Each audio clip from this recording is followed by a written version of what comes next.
Un compromis a été trouvé entre la République démocratique du Congo et le groupe DP World pour la construction du port en eau profonde de Banana.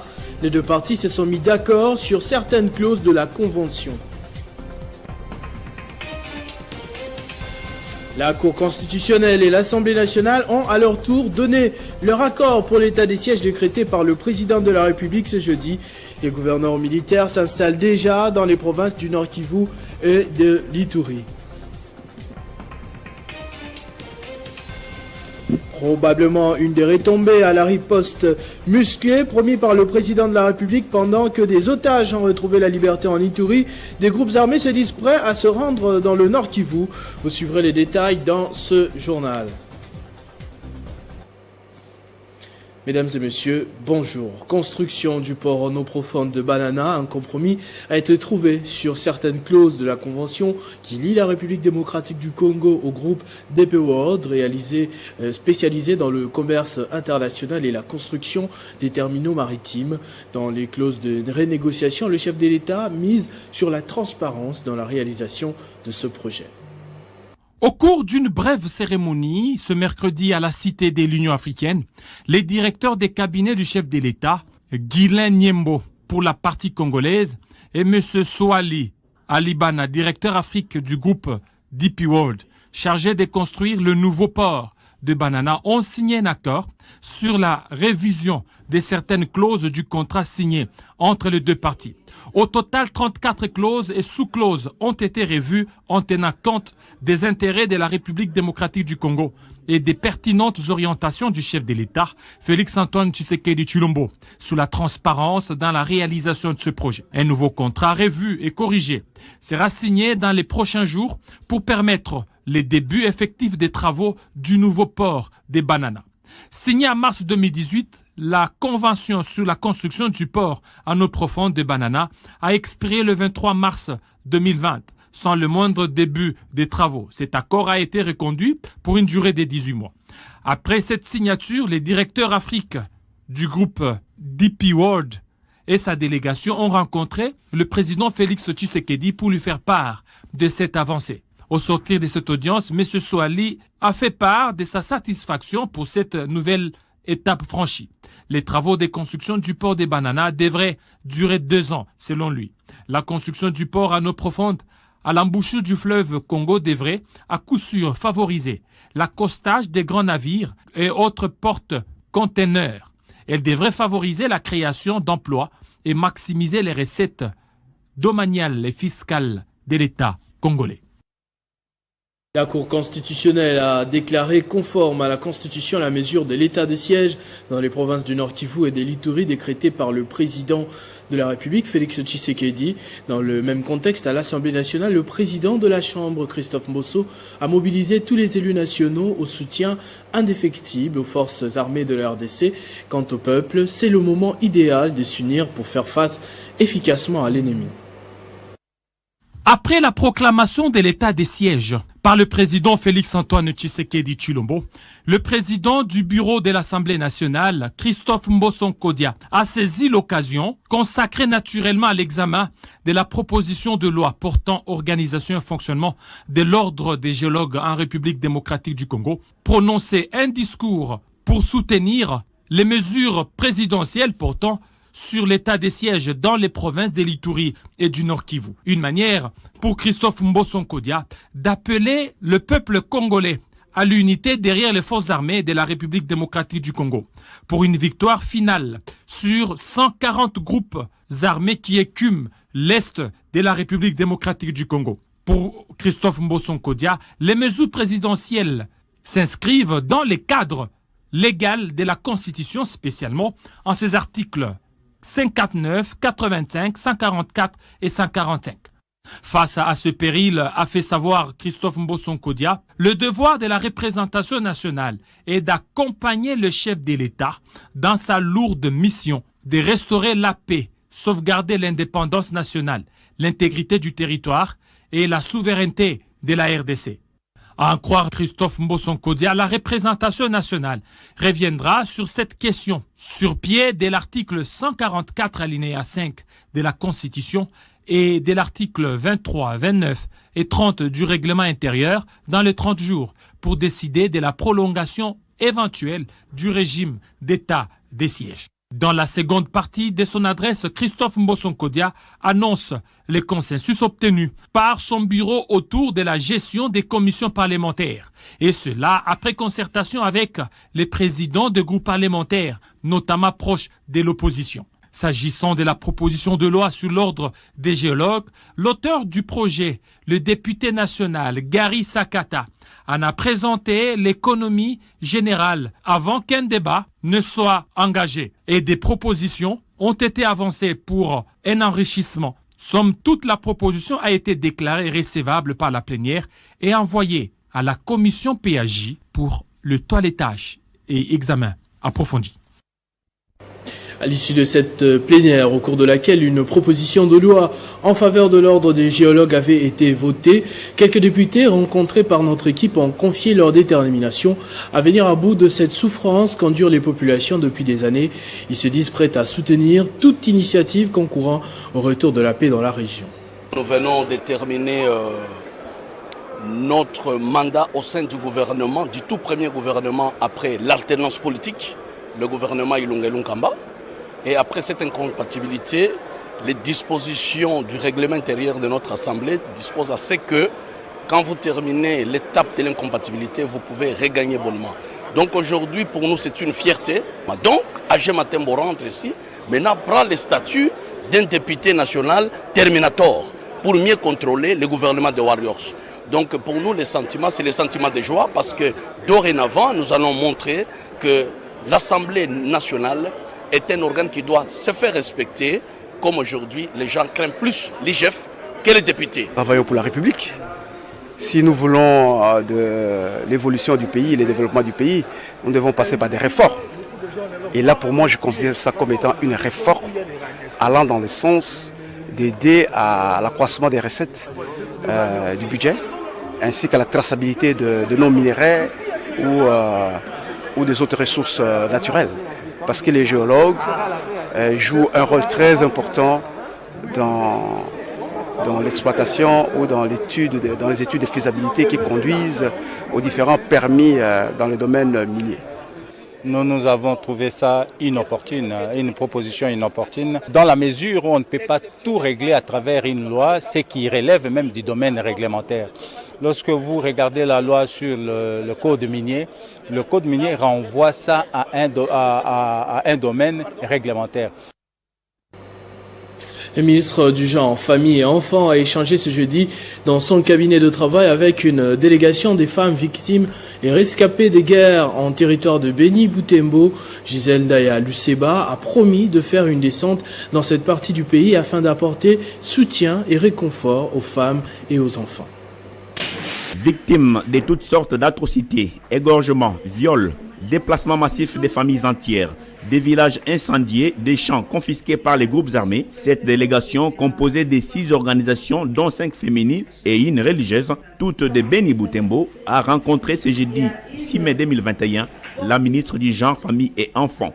Ces organisations sont venues plaider la cause de la femme et l'enfant dans la partie est de la RDC, en proie aux groupes armés de tous bords qui continuent à s'aimer terreur et désolation, allant jusqu'à violer la résolution 1325 sur la protection spéciale de la femme et l'enfant. Jérémy, enseignant de son état, a assisté impuissamment à la décapitation de sa femme et 8 autres membres de sa famille à Rwenzori, en territoire de Béni. La question de l'Est doit constituer une priorité des priorités à tous les niveaux. Nous attendons de la ministre d'abord qu'elle puisse aller constater elle-même ce qui se passe sur le terrain. Toutes les familles sont devenues traumatisées et les enfants orphelins vivent des conditions difficiles, très difficiles, déplorables.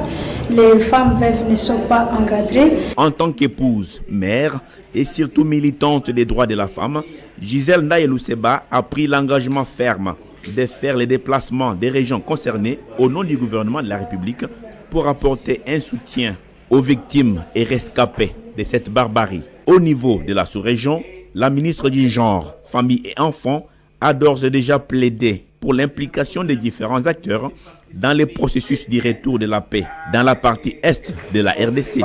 Gisèle Ndaya l'a dit au cours de la 13e réunion du Conseil consultatif pour les femmes, la paix et la sécurité dans la région des Grands Lacs, tenue par visioconférence ce mercredi 5 mai 2021. Le travail à accomplir est immense. Cependant, Gisèle Ndaya Luseba demeure convaincue que grâce à l'effort de tous en synergie, ce fléau qui n'a que trop d'ira sera vaincu. En attendant, bonne nouvelle, quelques groupes armés actifs dans les territoires de Lubero et Walikale, dans la partie est de la République démocratique du Congo, au Nord Kivu, adhèrent à l'idée de la mise en place de l'état de siège décrété par le chef de l'État il y a quelques jours. Ces groupes armés, qui se comptent par plusieurs dizaines, annoncent par la même occasion leur volonté d'abandonner la lutte armée et d'œuvrer pour la paix et la stabilité de la province. Ces informations ont été relayées jeudi par Jacques Katembo, coordonnateur du processus de désarmement, démobilisation et réinsertion communautaire DDRC dans les provinces du Nord et Sud Kivu. Nous y reviendrons avec plus de détails dans nos prochaines éditions. Des combattants ougandais de l'Alliance des forces démocratiques ADF ont relâché au moins 16 de leurs otages ce jeudi à Nziampanda-Bela, en territoire de Mambasa, dans la province de l'Ituri. C'est dans la société civile locale qui confirme la nouvelle. Ces personnes faisaient partie d'un groupe de 17 autres enlevés par ces ADF ce même jeudi dans la matinée dans la même agglomération. Les pavillons 3, 4 et 6 de la prison de Makala sont dans un état de délabrement très avancé. Informée de cette situation, la ministre d'État en charge de la justice, Rose Mutombo, a jugé bon de trouver rapidement une solution afin d'éviter une catastrophe. C'est dans ce cadre qu'elle a échangé jeudi avec les responsables de Congo Immobilier. La réunion a abouti à la signature d'un contrat entre les deux parties pour réhabiliter les pavillons concernés dans le cadre du programme de 100 jours du chef de l'État, outre le 6 déjà rénové. Et c'est cette entreprise qui sera chargée de la dite réhabilitation, l'objectif étant de sécuriser les détenus de la prison centrale. On tient à cœur par rapport à la situation actuelle du bâtiment.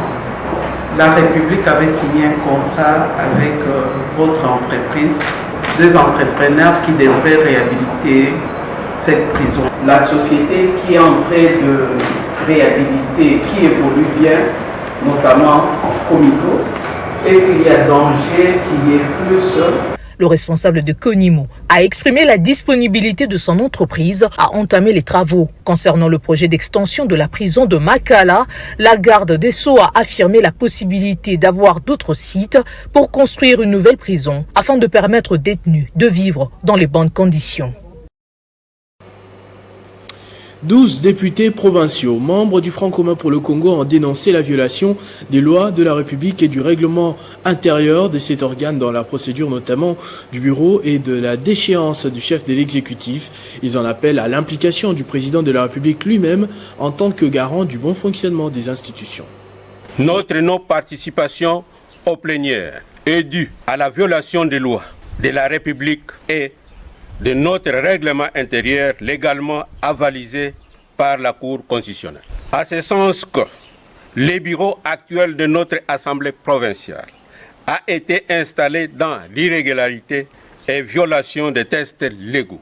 C'est dans cette cacophonie infernale dont le président de la République, chef de l'État, son Excellence Félix Antoine Tshisekedi Tshilombo, avait qualifié de Toyi Boyi, que s'est déroulée aujourd'hui une mascarade de vote de la motion contre le gouvernement provincial. Par conséquent, nous, les 12 députés sur 25 que compte l'Assemblée provinciale du Tanganyika, contestons avec véhémence la déchéance du gouvernement provincial faite d'une manière cavalière et illégale. Demandons au président de la République, chef de l'État et garant du bon fonctionnement des institutions, et à la Cour constitutionnelle de rejeter cette motion qui ne respecte pas les lois de la République et les principes de la démocratie. Dans le monde, les chefs d'État et de gouvernement européens se réunissent ce vendredi en sommet social à Porto. Objectif affiché de la présidence portugaise, donner une impulsion politique au modèle social européen. Ces sommets sociaux visent également à remettre l'Europe sur pied après les dégâts économiques liés à la crise sanitaire due à la pandémie à la Covid-19. Plusieurs sources l'annonçaient depuis le début de la semaine, c'est désormais officiel. La commission d'urgence de la CAF, en concertation avec la FIFA, a décidé de reporter les éliminatoires de la Coupe du Monde Qatar 2022. Initialement prévues au mois de juin, les 2 premières journées ont été repoussées au cours des fenêtres internationales des mois de septembre, octobre et novembre 2021.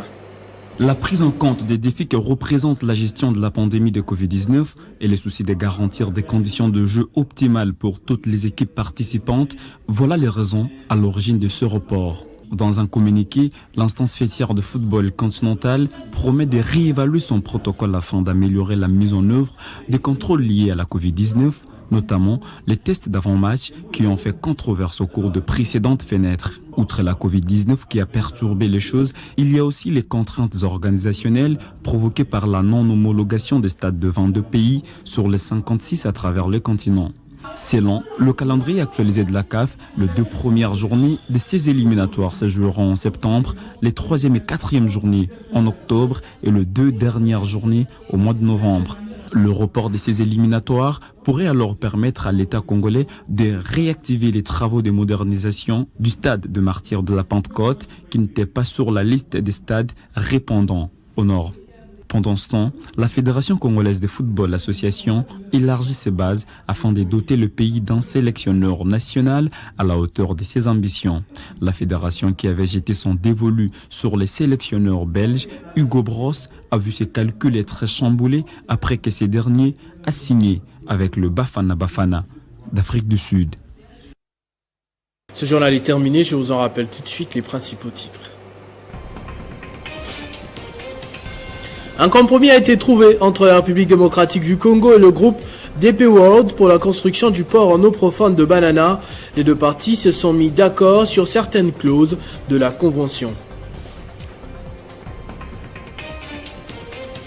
La Cour constitutionnelle et l'Assemblée nationale ont à leur tour donné leur accord pour l'état de siège décrété par le président de la République ce jeudi. Les gouverneurs militaires s'installent déjà dans les provinces du Nord Kivu et de l'Ituri. Probablement une des retombées à la riposte musclée promis par le président de la République. Vous l'avez suivi dans ce journal. Des otages ont été retrouvés en liberté à Ituri. Des groupes armés se disent prêts à se rendre dans le Nord Kivu. Ne nous quittez pas, la revue de presse, c'est dans un instant.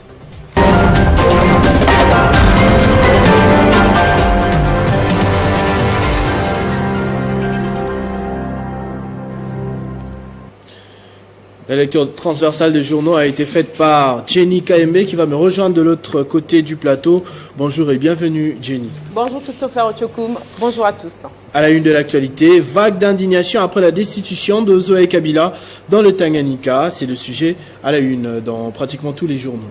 Christopher, la série continue. Encore la déchéance d'un gouverneur de province, le jeune frère du président honoraire de la République et sénateur à vie.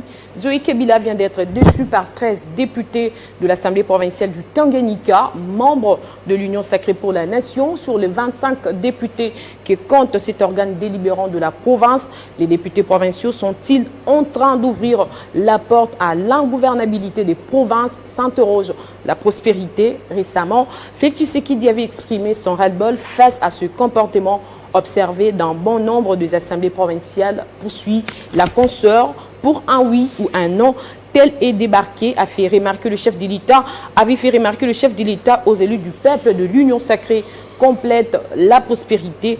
Pourquoi a-t-on sacrifié le fils des Mouzé? Beaucoup pensent justement que le péché des Zoé Kabila, c'est d'avoir dit non à la vision de l'Union sacrée. Pourtant, ce dernier a engagé les Tanganyika sur la voie de la modernisation, conclut le journal. La classe politique est divisée Autour de ce qui s'est passé à Kalemi, rapporte Econews, les 12 autres députés qui continuent à vouer leur appartenance au Front commun pour les Congo n'ont pas participé au vote et ont décidé de saisir Kinshasa, particulièrement le chef de l'État.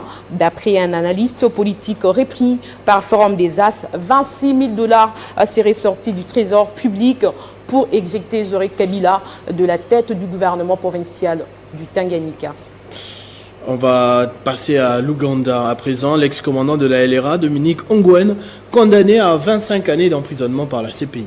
Effectivement, la Cour pénale internationale a condamné jeudi Dominique Ongwen à 25 ans de prison pour des crimes de guerre et crimes contre l'humanité, rapporte France24.com. Cet ex-enfant soldat ougandais était devenu un commandant de la brutale rébellion de l'armée des résistances du Seigneur, LRA. Dominique Ongwen, 45 ans, avait été reconnu coupable en février de 61 chefs d'accusation, ajoute newsyahoo.com, dont celui des grossesses forcées qui n'avait jusqu'à présent jamais été prononcé par la CPI. Il avait aussi notamment été jugé coupable de meurtre, viol, esclavage sexuel et conscription d'enfants soldats. Dominique Ongwen était passible de la prison à perpétuité, renchérit le site, mais estimant que son histoire lui-même, enlevée par le groupe rebelle à l'âge d'environ 9 ans, justifiait une peine inférieure à l'accusation. L'accusation plutôt avait requis 20 ans de prison. Et pour finir, Christopher Ochokum, cette circonstance distingue cette affaire de toutes les autres jugées par ce tribunal après avoir plaidé l'acquittement lors du procès, soulignant que l'accusé avait lui-même été victime de la brutalité du groupe rebelle de la défense.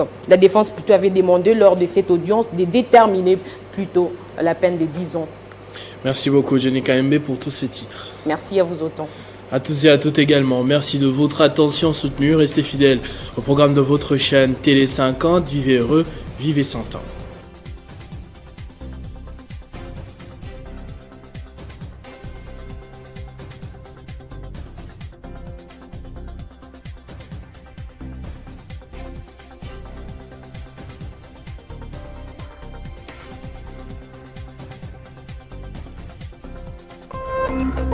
Téléchargez les infos Télé 50 sur www.télé50.cd.